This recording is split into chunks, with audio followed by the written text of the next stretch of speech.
Hi guys, Brett here from Hearns Hobbies, and today I am taking a look at and continuing the build of this HB Racing D8 World Spec WS Series car. This is part 3 and we're going to get on with the build, and so far it has been fantastic. I've got the shocks and the diffs all sitting here ready to go. Now as you can see in front of me I've got the turnbuckles, and if you've built an RC car before, you know, with me and many other builders, it's probably the most boring, monotonous job of the build, but something that's equally important to get it right from the get-go. So what I do is I empty all the parts out. You can see here, bag C being the third part.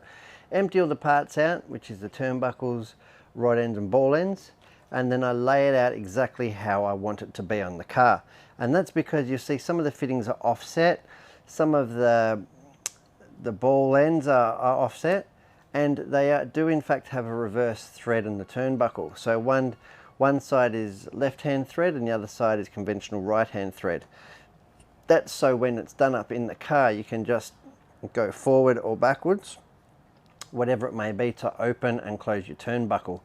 Now I like to have them all facing the same way, just so every adjustment on the car is in fact the same orientation. Saves you getting lost when you're trying to do, you might do like a quarter of a turn of camber and you're like, yeah, quarter turn. You might not need to, especially on an 8 scale buggy, you might not want to get out the camber gauge or the setup station every time. Sometimes you will, sometimes you won't. But if you need to make a quick adjustment, have them all orientated the same way, makes your life easier. Okay, so I've left a couple here to do, just to explain. So they do have a really light smear of grease on them, and I'll usually go with the conventional side first. Again, it's a job where I don't like to use any power tools. I have seen people use cordless drills and stuff, but I do like to cut the thread really nice. And for this you'll need turnbuckle tools or small spanners. So the smaller size in the HB is 5mm, which I've got this Aromax turnbuckle tool here. And the big camber, the front one, the 5mm one, is a 6mm adjustment nut, and for that you will need a 6mm turnbuckle tool, and for that I've got a Sid Chrome spanner, because that's what 8 scale buggies are about. So without further ado, so like I said, just a really light smear of grease and get the thread started. Make sure it's all nice and straight and true into the plastic. Then I will clamp it into my tool.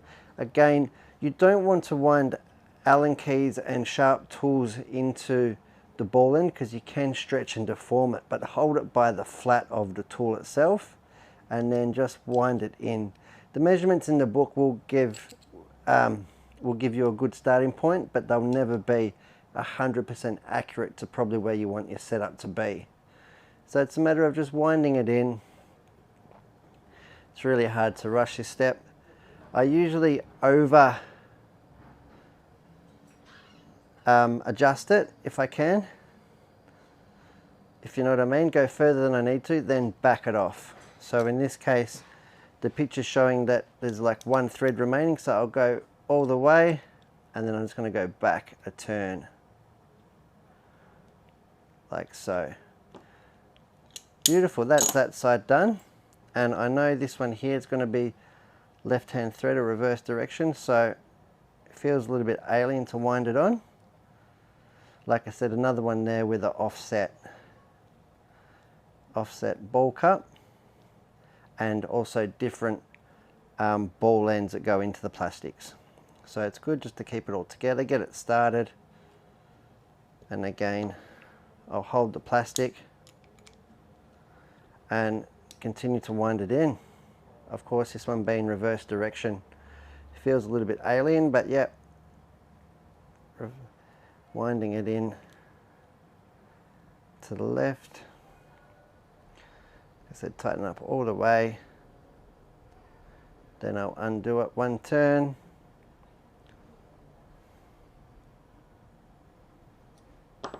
Like so. Give it a little bit of a wipe over, make sure I'm not going to make any mess with the little bit of assembly lube. And that's just going to make it easier to adjust on the car, because it'll probably never realistically have to come apart. and being a HB, it's going to be ridiculously hard to actually break this. The camber links and turnbuckle links are really good. Now the book does give you a measurement.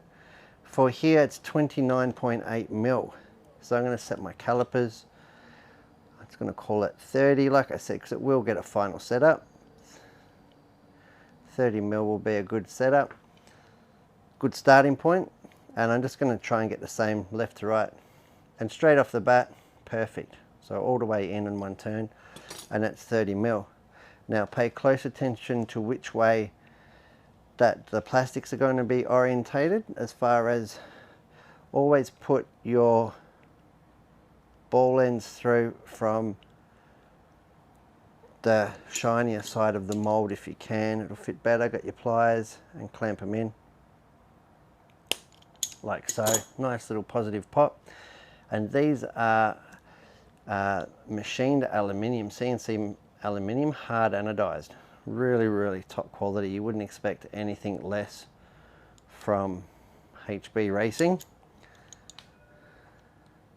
One thing I did note on this is the first World Spec edition car I've built, is the extended standoffs on the front camber links. These are massive and substantial, and I'd say that that is just to get the angles right of the turnbuckle, because it does have such aggressive steering geometry. Fantastic. So that's that one done. Rear camber link, last one to do.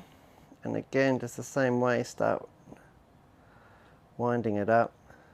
All nice and, whoops, keep it all nice and straight.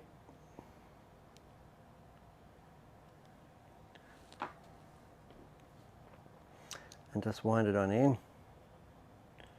Making sure that it's sitting nice in the plastics, everything's nice and straight. And wind it up until it gets tight. Then go ahead and I will lock it into my tool like so, just clamping on the flat of the plastic. Wind it all the way up and then back one turn. Okay, all the way up, back one turn like so.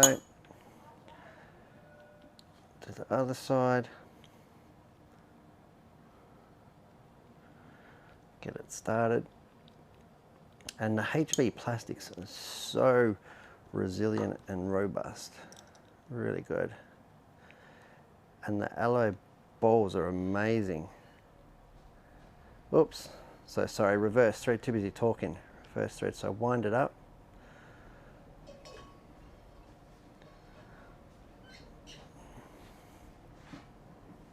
All the way. Then back a turn. And we should be somewhere close to where we want to be measurement wise.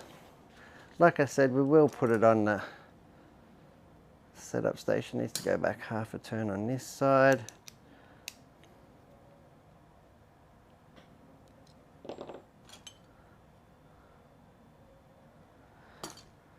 Give it another half a turn.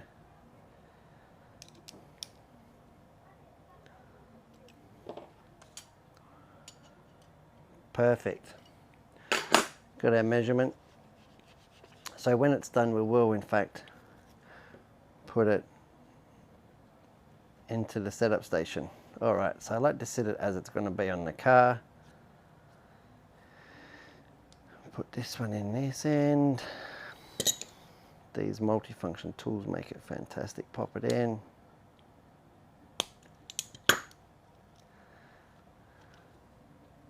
And then this one here goes in from this side. Unfortunately, it's going to be a little bit tighter on this side.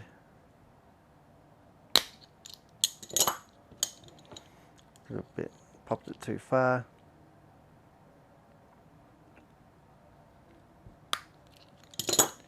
Perfect. Everything's nice and smooth. You can give it a little and feel that there's little to no resistance there. So that is step 3 in the instruction bag C, all done. Okay, what have we got next? funnily enough, I've got a feeling it's going to be bag D. It is in fact bag D. So we're going to be working on the chassis, getting the things on. I'm going to leave these on the corner of my pit mat, the way that they're going to go on the car, and I'll grab them as necessary. Wipe off my, got a terrible mess on this. It takes a real punishment, this pit mat. I love it. All right, get that out of the way. Let's have a look what we've got. Bag D.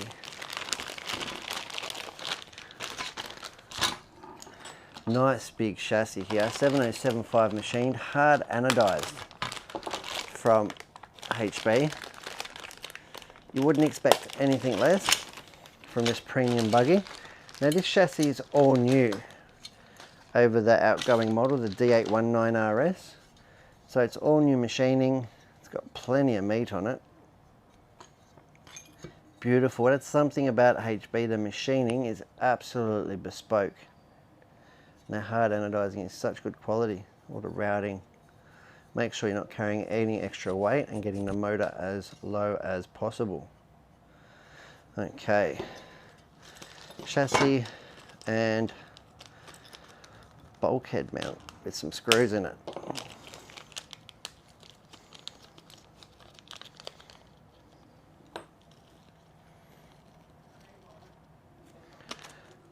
Perfect.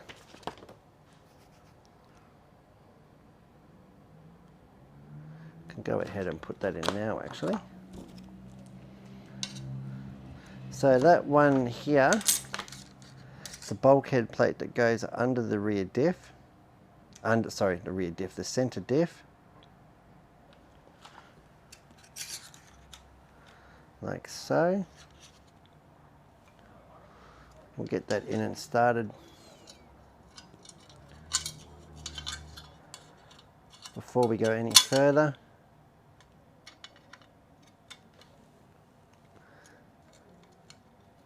like this.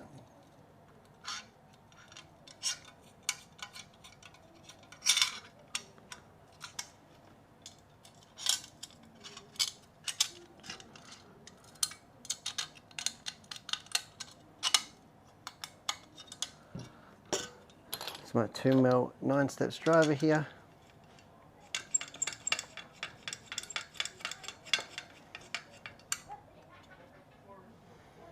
Oops. Get that one lined up a bit better. There we go.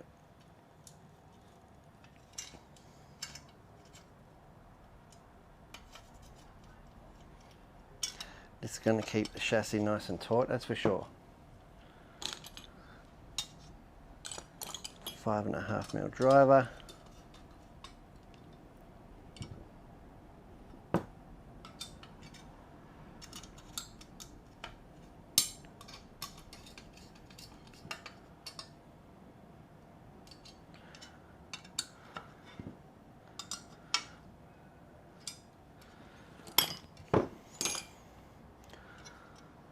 Everything lines up absolutely beautifully.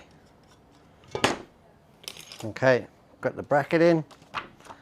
Now we've got the side plates of the chassis. And these special flush mounted screws, and I love these screws. So they don't just use standard screws in every application. These have been a special design screw just for the HB. Little flush mount head screw here, and that's the little details of the HB kit. Again with the 2mm. You can see here this little specialty screw. It's got a shoulder on it and the plastic broad head. Sorry, the broad shoulder on it there. So it fits into the plastic really, really nice. Doesn't cause any stress and does all the way up to the shoulder. I will, however, put a little bit of Loctite on here. So for that I'm using just a little bit of XTR Loctite. Blue, doesn't need to be super strong stuff. Just put a drop on the pit mat, and then I'll just put the screw in it as I am doing it.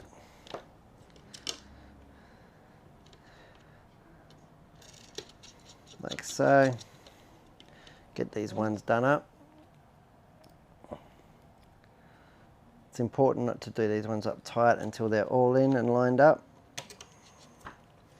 because it does have a little bit of adjustment in it.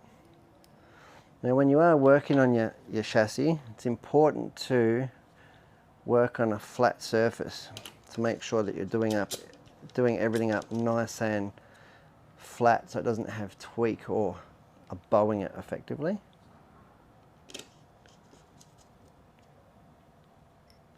This little Loctite is going to save me from having to really do these screws up super tight, but it will lock it in there from, and I can work my way along, pressing the chassis down.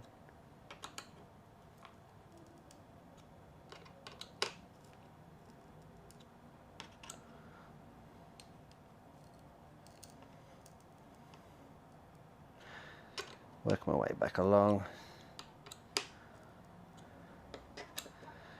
You can feel it when the shoulder, when it goes metal on metal. Give it a final wipe. There we go. And it should be sitting beautifully, and indeed it is. Perfect. Go the same on this side. A little bit of Loctite on the screw.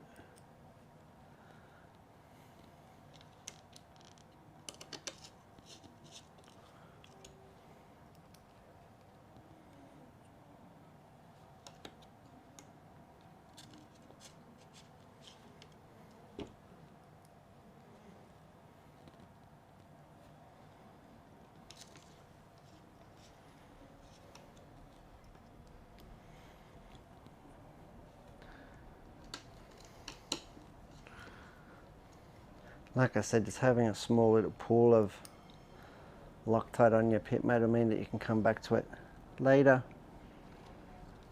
in the build.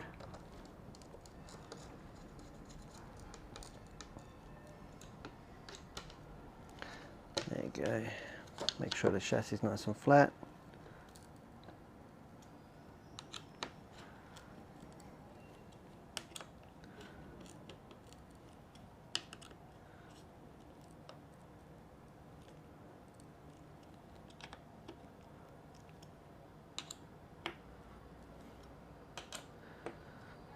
There we go. Perfect.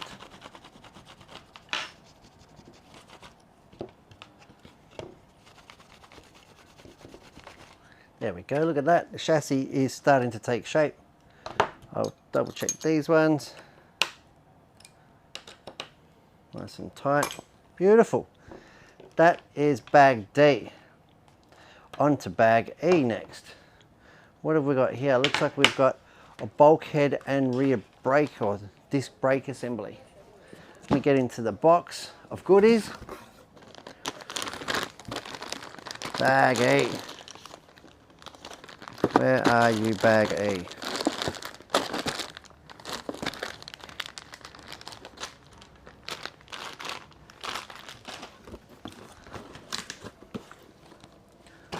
Here we go. Bag E. Get my 9 steps hobby knife in there. Let's get into it. Now, I don't really prepare the brakes at all. They just need to be running on the track and bedded in. You want to make sure that there's no oil or any residue on there, which there isn't. Beautifully cut brakes on these. They really don't give any problems and perform really well. And the brake material itself, beautiful. Get that down. Super high performance. Here we've got some brake hardware, and you'll find that the brake cam, which is this part here is also CNC machined aluminium and hard Teflon coated, so really, really lightweight and smooth operating. Unbelievable the quality in HB. Alright, so let's have a look. We've got our bulkheads. Going to be needing the... So let's lay it out how it's got to go. So we've got this side, we've got this side. Just being wary, of course, where the brakes have to go.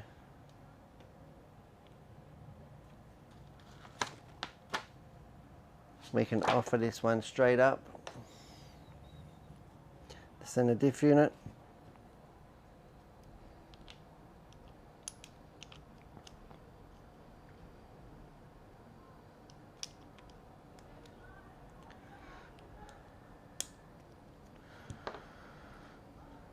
Like so.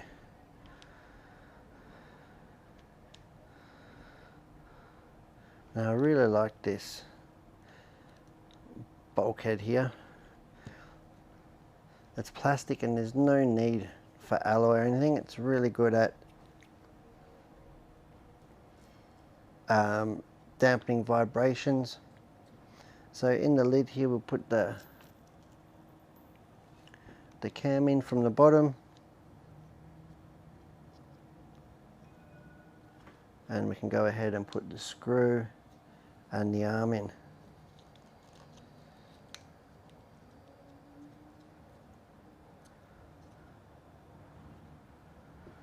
Comes in from the front here. 1.5mm driver.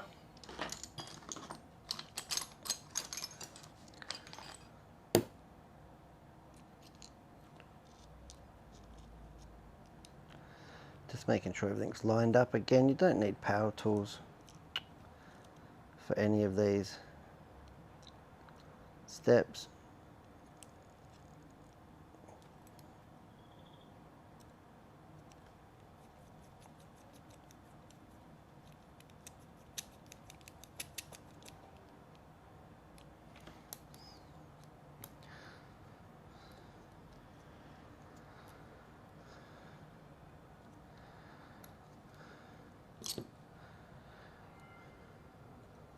Again, just making sure everything's all lined up.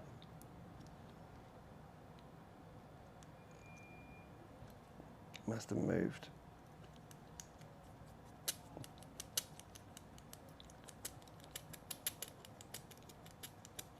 And does up into plastic, so there's no need for Loctite or anything. You don't want to strip it, it's not going to rattle loose. And again, a really simple but beautiful design there. For the brakes, get the front brake in.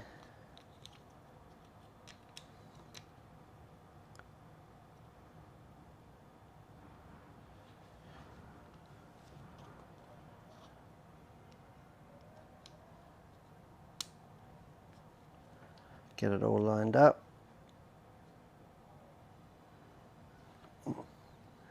And in with the little 2mm screw.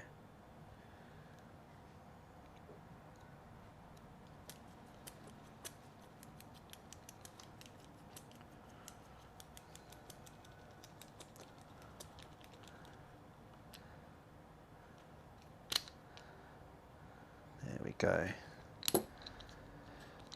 Now what I will do is absolutely just going to run my tap through the threads here in the bulkhead, because I want it to be a really nice thread. So it's not the most riveting thing to watch me build, but we want to make sure we've got a really nice thread cut into the bulkhead.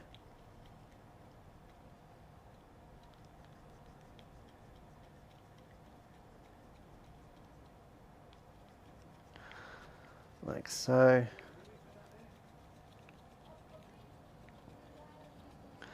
This will ensure that A, it's not hard to assemble, and B, that it's really positive to service and reuse.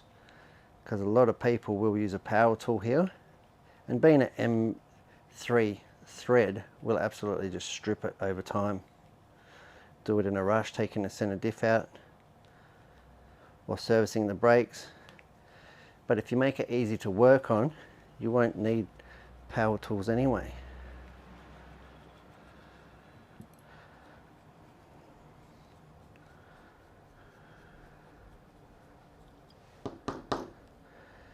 In the bottom as well. This bottom's a 4mm one. There we go. Clip that back on. Put on the top one. Remove the rear bulkhead brace, and I'll do exactly the same thing. Run my 3mm tap in there real quickly. Get the thread cut in. Making it easier and better to service in the future. And it does only take an extra couple of minutes on your build.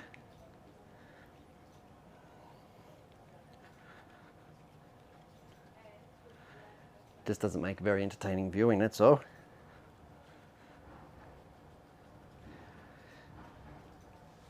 But this Aramax taper, M3 taper tap has done many a threads in its life. It's one of my most valued tools actually. Especially doing tent scale stuff. It's really nice to use it on your, where you've got really no tolerance for bad threads or runouts. 8 scale, and particularly HB, just takes the need out, the necessary of having to use power tools.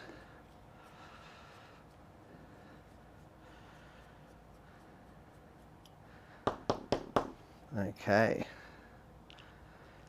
go ahead and put the bulkhead back on, like so. Offer it all up again.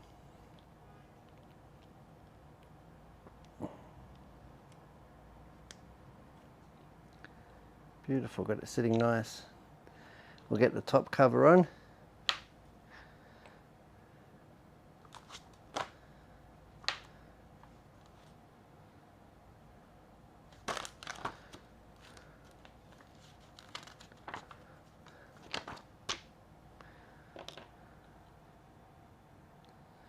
Making sure that the brakes are lined up. Should click together very nice and positive. Then we can go ahead and put our cap screws in. 3 by 22.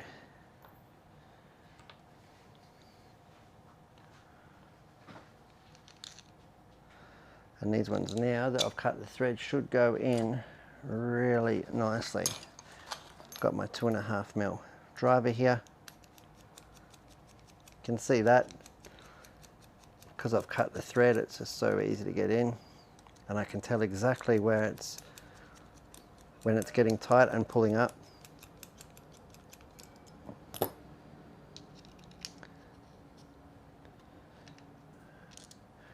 Where usually if you don't use the tapping tool, it's just about impossible to do these by hand.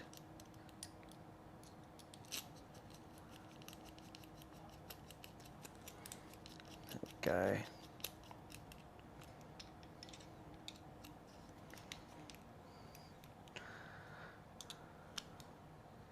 I'm not going to do it up completely tight yet, because with the bulkheads and the center diff and the brakes, I want to make sure it's all sitting really nice. You can see the cam actuation here. Beautiful. All right, must be time to get the brakes on. Next step. Yes, getting the brakes on there, as simple as 2 hangers. Now I won't be cutting threads into these ones because I want them to remain quite tight to make sure that the brakes have little to no chance of coming loose or adjusting themselves, if that makes sense. Definitely don't use any grease or oil around here. I mean, it's in a nitro buggy, so it's probably going to get covered in caster at some point. but we want to keep them efficient as possible.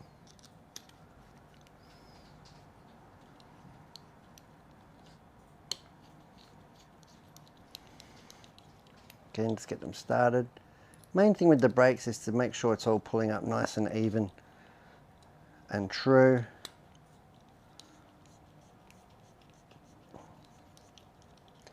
So I'll generally tighten them up and back them off. Tighten them up all the way and back them off so I've got nice even brake application. Otherwise the brake will effectively be pulling up crooked, or where your pad's crooked, and only be using half the face material of the brake itself. So I can see here I've got very little play.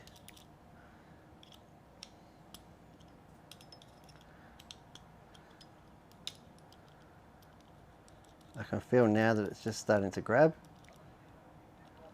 and I'm just going to back it off.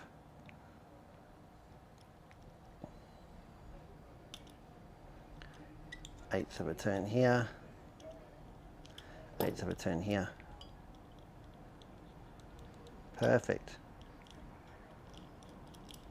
That'll give us a nice starting point for the brake and the linkage setup. Everything's pulled up nice and straight and true. Really simple but effective disc brakes. Brilliant engineering. Really simple and effective. Not only is it reliable, but it performs really, really well. Now with the rear brake, get my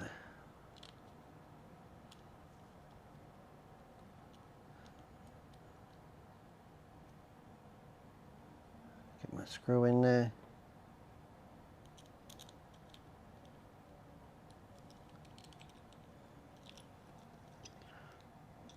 There we go.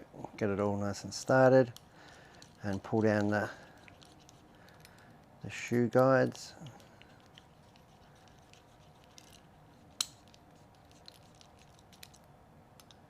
Just bit by bit.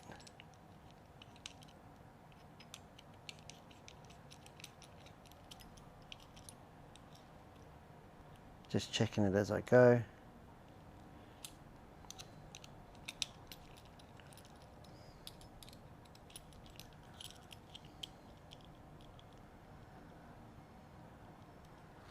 Get it a little bit tighter.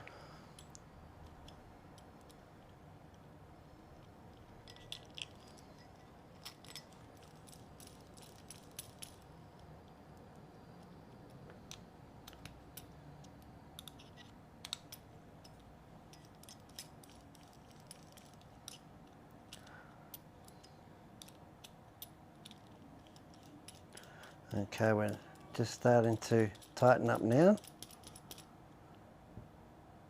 So I know that they're nice and even. The brake's sitting beautifully against the shoe. Now just back it off a eighth of a turn.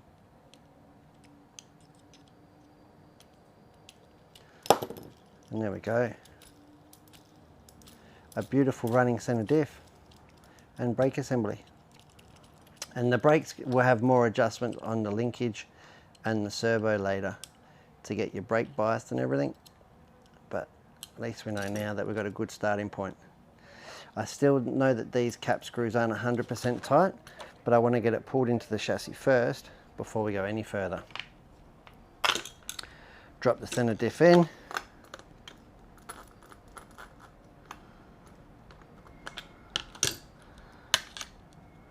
Now this is an M4 thread, this one. Now I am going to use a little bit of assembly lube. Again, the XTR lithium grease. Just a little bit on the threads. I would ideally like to cut these threads with a tap, but unfortunately I don't have a tap. I sold it to unfortunately to a racer in need and haven't had the chance to replace it yet.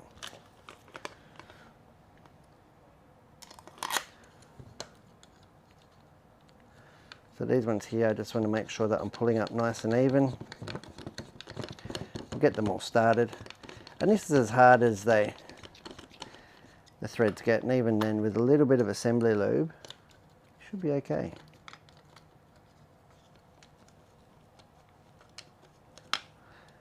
And this is what I mean about making sure that those top bulkhead screws are not done up taut, because you might need the tiniest bit of movement just to get everything seated nice and squared up in the chassis. Otherwise you can run into problems with you know, stressed bulkheads.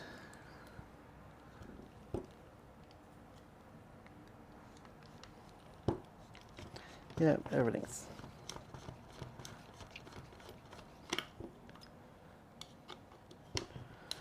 just work your way around.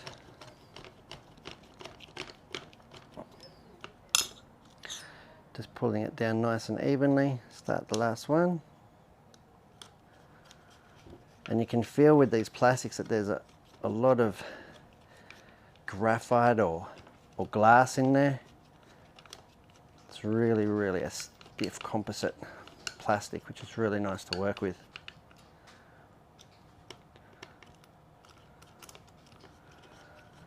Just working my way around the bulkhead,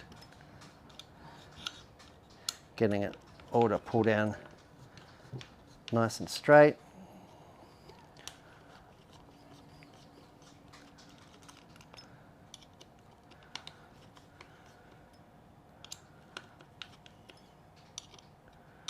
They should all be within a turn of each other. 2 so far, 3, 4. Okay, so they are all pulled down. The center diff is in situ. The rear brakes are in play. It's at this point now that I will loosen and do up the top bulkhead.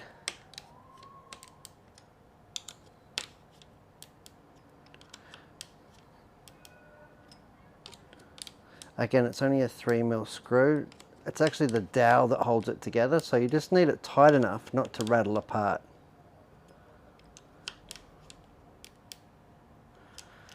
There we go. Then I can just loosen, then apply torque. Loosen half a turn and apply torque. Working my way around, loosen. These 4mm ones definitely can take a bit of torque.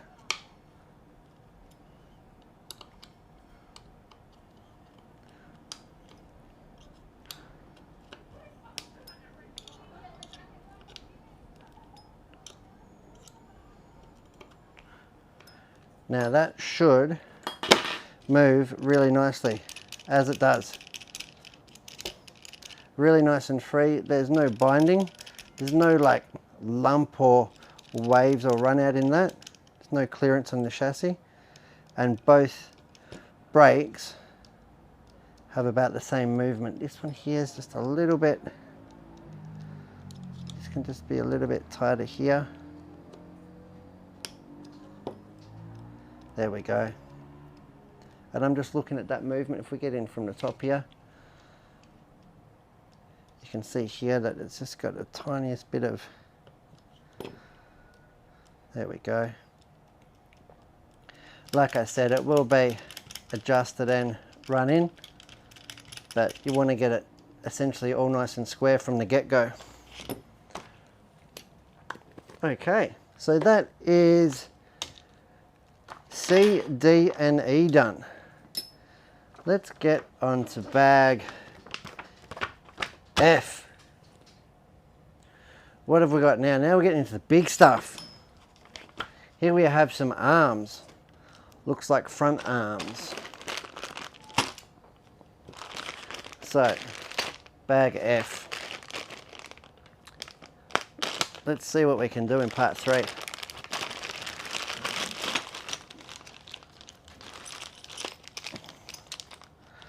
All new pill blocks. which is really cool. Front shock tower, gearbox cases, sway bar, front arms, all new steering geometry and caster blocks. This is really cool. Alright, I'm going to move this stuff to the side. Give myself a little bit of room. Like I said, these 8 scale buggies, when they come together, they start taking up a fair amount. Now the instruction says to start at, funnily enough, bag F1. So let's have a look in there and see what we've got. Probably about time I changed the blade in my hobby knife, I think. It's a bit on the blunt side, but given the amount of hell that I've put it through, I'm not surprised.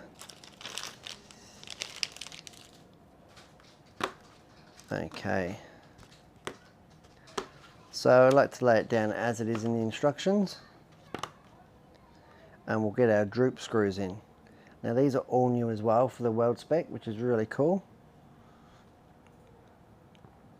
And they come in from the bottom. Now I don't usually cut the thread in here. Just do them up nice and square.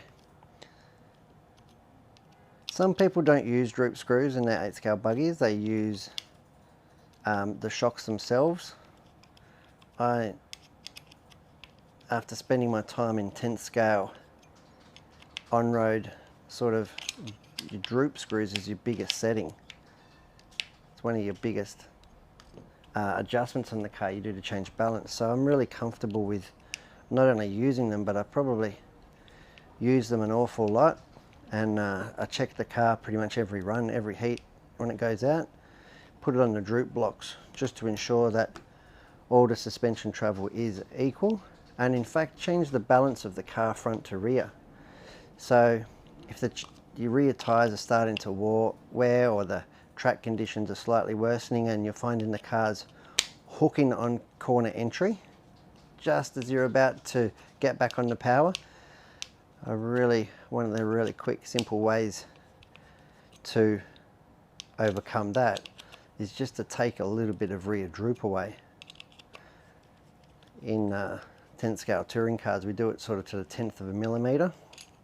In these big 8 scale buggies though, 1 millimetre adjustments is usually fine. And that will take a little bit of the weight transfer out and the opportunity for it to behave like that. So droop screws in. F2. Geez, we're motoring. This is bags on bags on bags. Sway bars. And I do love the HB sway bars. 2.2 millimetre front sway bar in the World Spec buggy. I think that's down. I think the previous model might have had 2.4, so it's a little bit of a softer setup there in the front. Again, with the really nicely moulded plastic parts, machined alloy hardware, hard anodized coated for really smooth operation. I'm going to go and press that on with my pliers. Do it from the, again, from the glossy side up on the mold. Oops. It's almost like cracking a nut. Here we go. Alright, I'm going to have to take it the other approach and do it upside down. Like so, put it on the tool, offer it down, like so. And I do fuss over the plastics, but the last thing you want to do is either cause a bind from brand new, or in fact stretch them so they have slop in.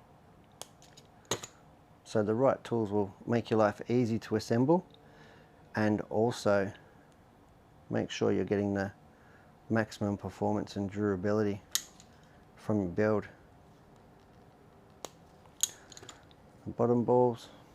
Now the reason that they use aluminium for the hardware, hard anodized, is obviously to keep the weight down. So they can make it, as opposed to traditionally there would have been a steel part that was chrome plated. Again, the steel and the chrome plating is nice and hard, and that's good, but it's also very, very heavy. So by HB doing this, yes, it's adding parts and complexity to the processes and complexity to the build, but it's also giving you a really top-end product. Just go ahead now, putting the sway bar ends together.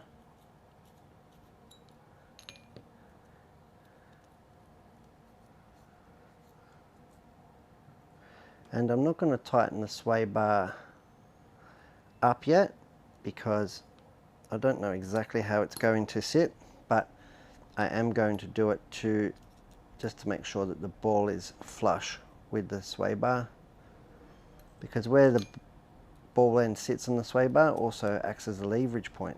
So if you've got them adjusted differently left and right, you also have different effective torsion rates or spring rates left to right.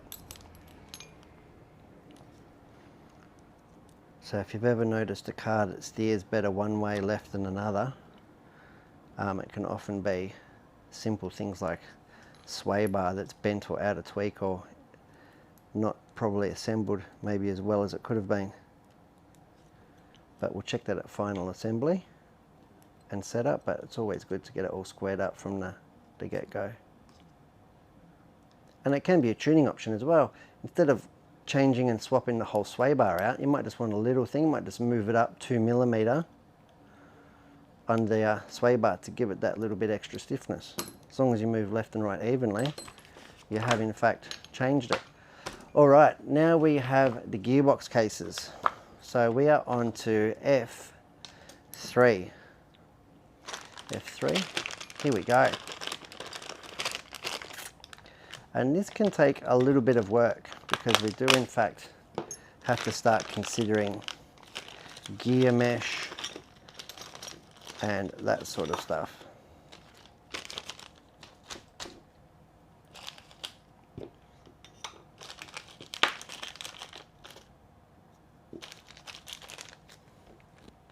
Okay, here, open the bag.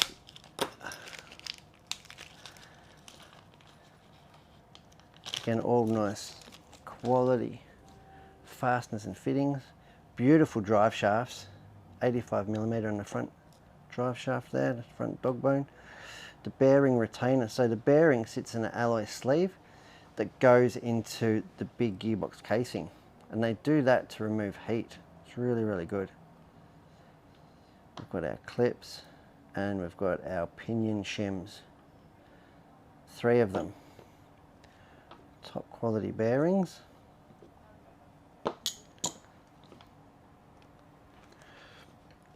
Okay, so I'm going to start by assembling the rear of the case. And there's actually a few different ways to, I've seen people shim these up, and they can in fact shim inside the gearbox case. It's not something that I'm super familiar with. But I, like I said, rebuild my gearboxes all the time.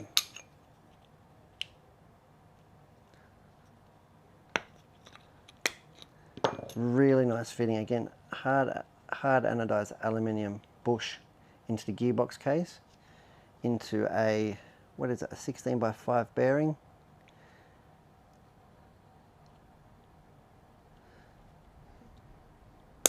There we go, look at that. Snap, clip. Really positive.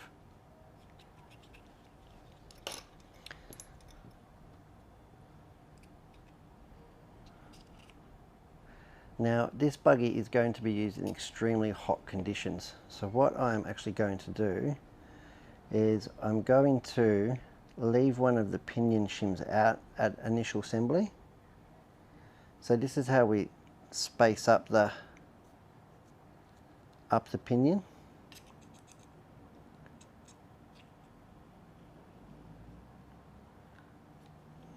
Like so. The instruction calls for 3, but I'm going to start with 2 just to make sure we've got a little bit of end float to indeed get it all together. And HB uses this brilliant clip mechanism.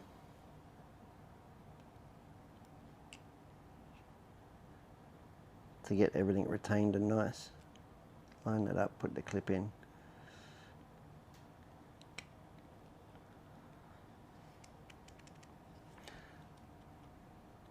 Okay, now the instruction probably is right in this case. There's a little bit too much run out there for my liking. But every casing is different, so don't be scared to experiment with your shims. Don't just build it by the book. It's all about, if the gear mesh isn't right, make sure you get it right. You don't want to build it tight and lumpy at the get-go if you can help it, because it's not going to run in as nice as you would like.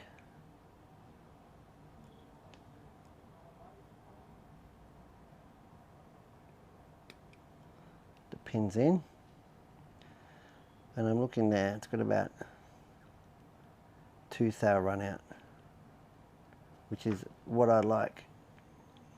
I think that'll be nice. I've run out end float, so I'm going to make sure that the clip's on, like so, and make sure that the clip end is nowhere near, like so.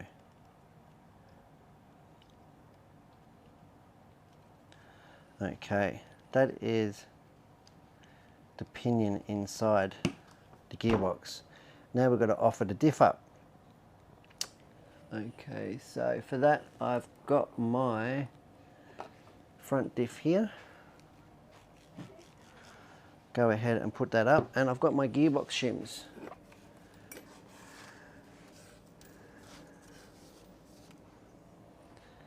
Now they used to include 3 shims in these, but I can see now they've gone away and offered 2, because that's usually all that you will need.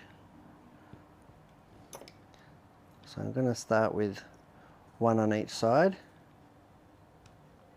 and see how it feels. Keep in mind it will not give you the exact final sort of feel or measurement until you've put the D block on. So expect it to just tighten up ever so slightly.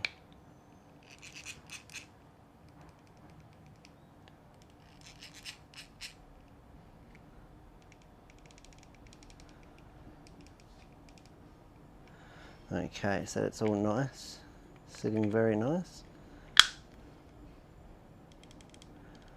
And that for me, straight away, is too much. Left and right is good.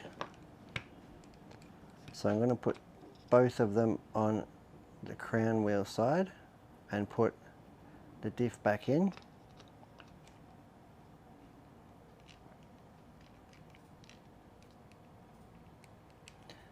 Now, like I said, don't be scared to take a little bit of extra time here to get these right. But primarily, I mean, after the buggy is running, after its first day at the track, you want to make sure you give it a complete strip and rebuild, and definitely check your gearbox shims, because if it's going to change in its first outing. After that, I imagine it's going to remain a little bit more consistent through its life. Get the shims located nicely in the case.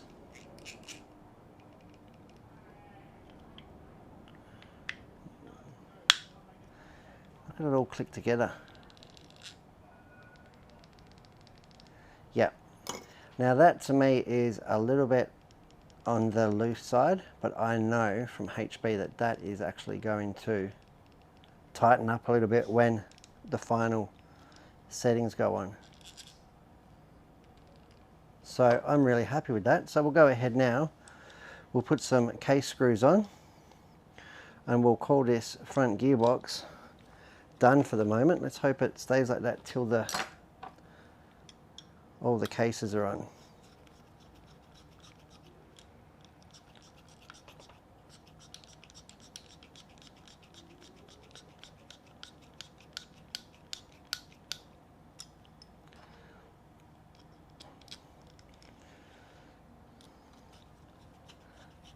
Again, the HB plastics are just beautiful. They're just so well engineered and produced.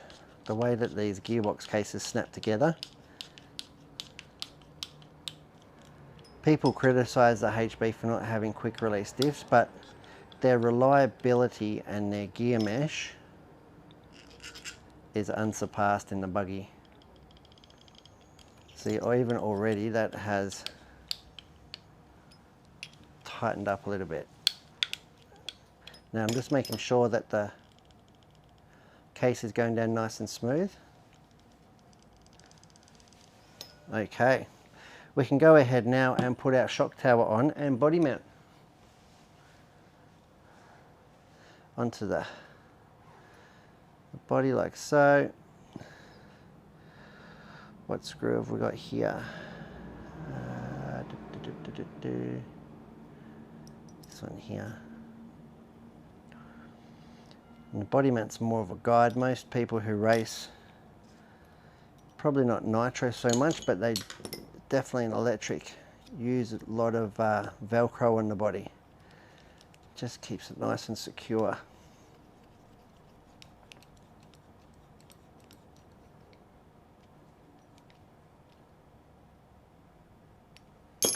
There we go. Body mount on. We can go ahead and offer the shock tower up to the gearbox case.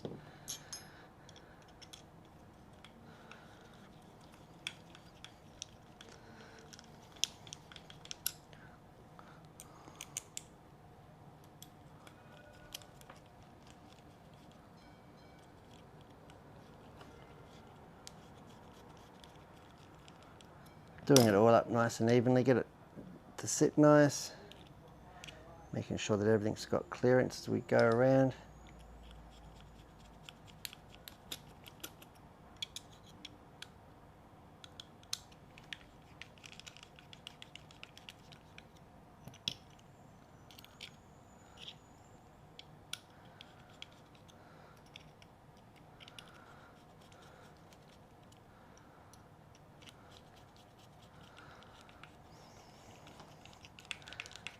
There we go.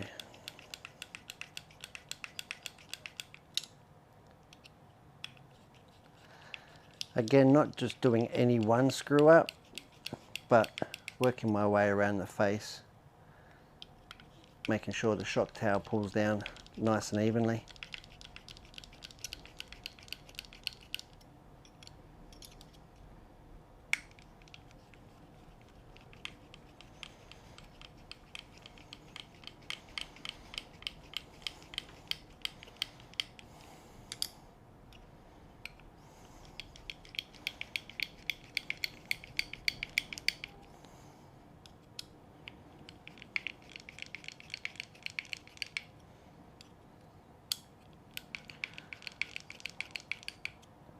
Once all the screws have pulled down, then I'll usually just back them off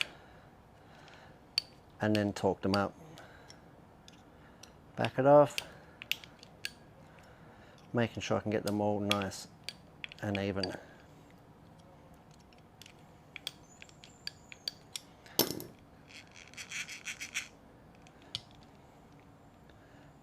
Checking the gear mesh at every step.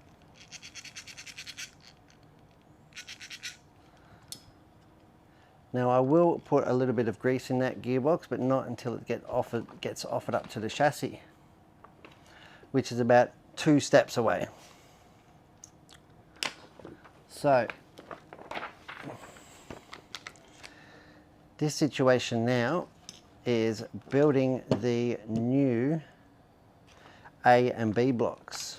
So these are fully adjustable. So now we're into bag F4. And in here we're going to have a load of pills and geometry.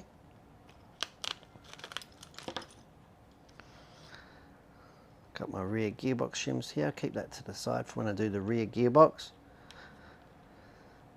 It's important to look after these shims, make sure they stay flat and in good condition.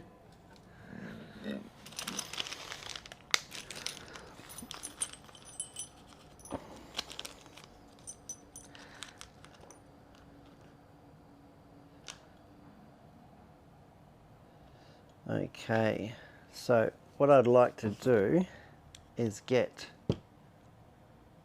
the B block bolted up to the transmission housing.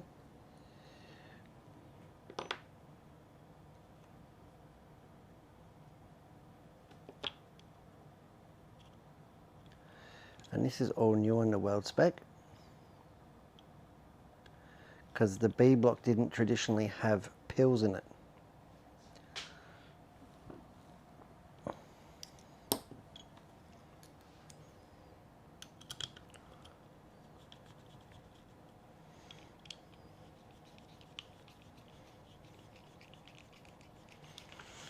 Again, the threads are tight, but you don't need to use power tools in these.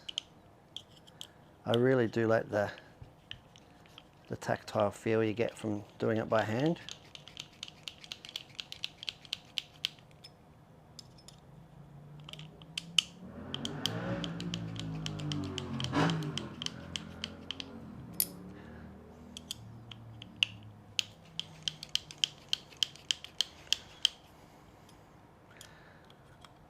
Just gonna loosen it, tighten it, again, loosen it, tighten it. Beautiful, solid machine.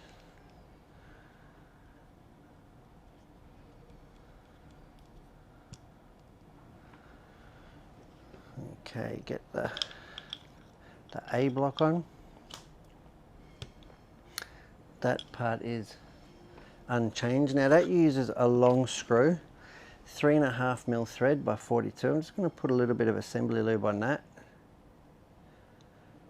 because this is a paramount thread in the vehicle. So I just want to make sure that it's really nice and positive.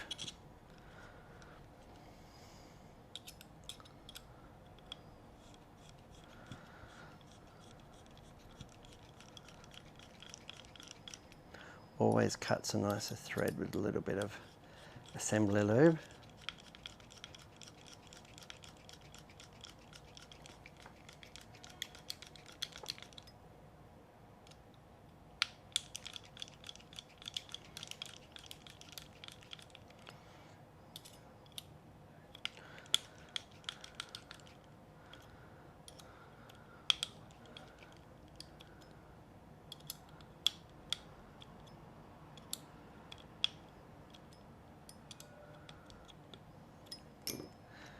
There we go. Now it's at this point now, the reason I want to get the A and B block on is to make sure that my gear mesh is still fine. Otherwise now is the time to change it. But if we have a look here, we've got about 2 thou run out of float in the gear mesh, and that's exactly where we want to be. Beautiful machine hardened gears. See that? Tiny little bit of free play.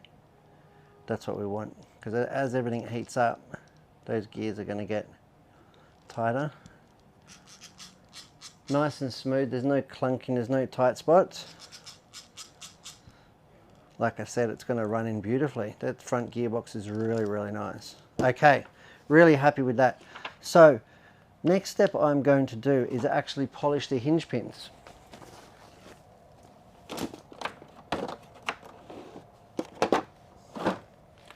So for this I have got my metal polish out again, if you watch the shock episode, and I've got my hinge pins here. Now it's definitely not necessary or absolutely essential, but going fast is, and a quality build also is. So I'd like to take the opportunity now to polish these hinge pins up, because you want it to be nice and free.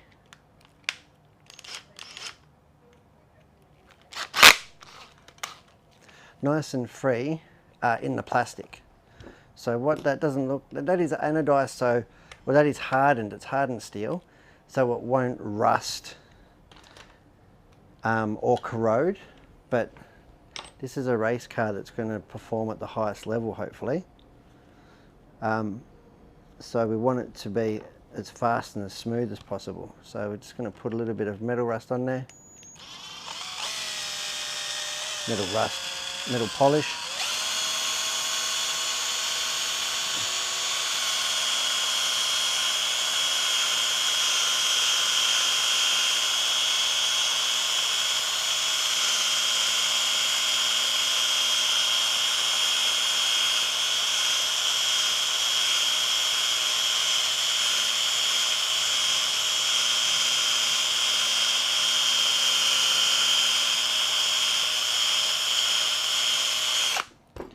And you can see already that the hardening is gone, and we are now polishing the raw hardened steel.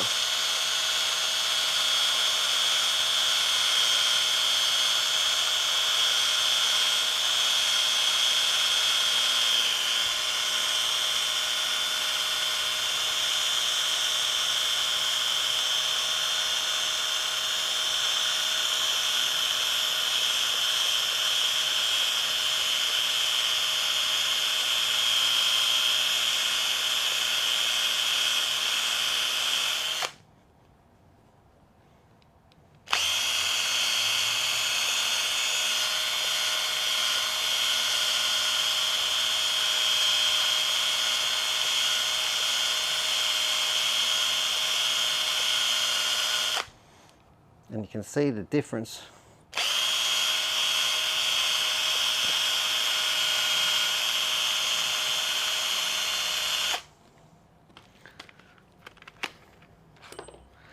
Now it's important not to burn yourself here, it might be hot. But have a look at the difference here and these two.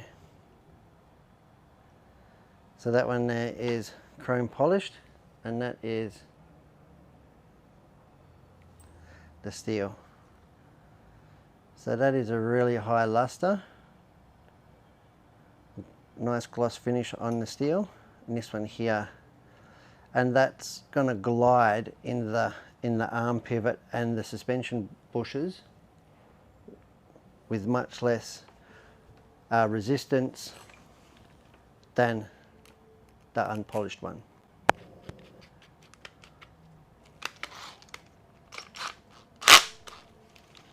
Okay, a bit more polish on this one, and you can see all that took just a couple of minutes.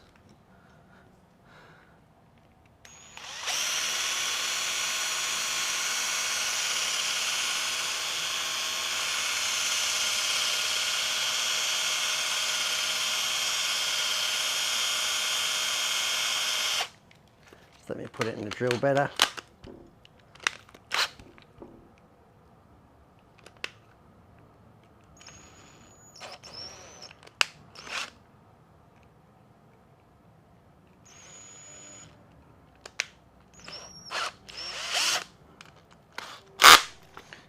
Here we go, put it in the drill nicer.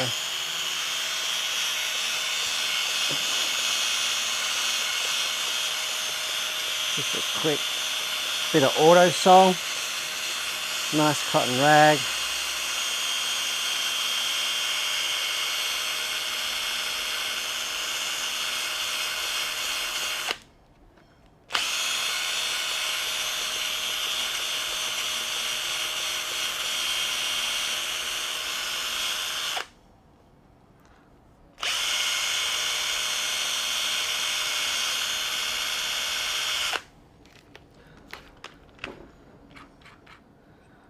There we go.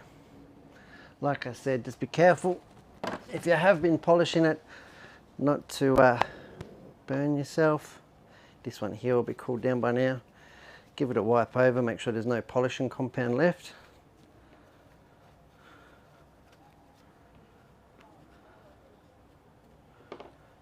Here we go.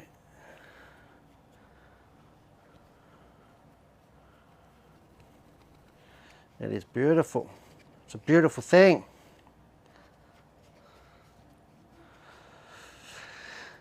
Alright guys, so I think we might stop the build there. So I've got our 2 polished up hinge pins.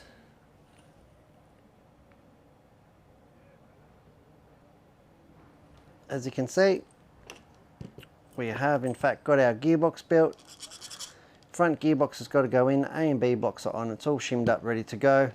We've got our arms assembled, we've got our camber links and steering links assembled. This buggy is going to start coming together.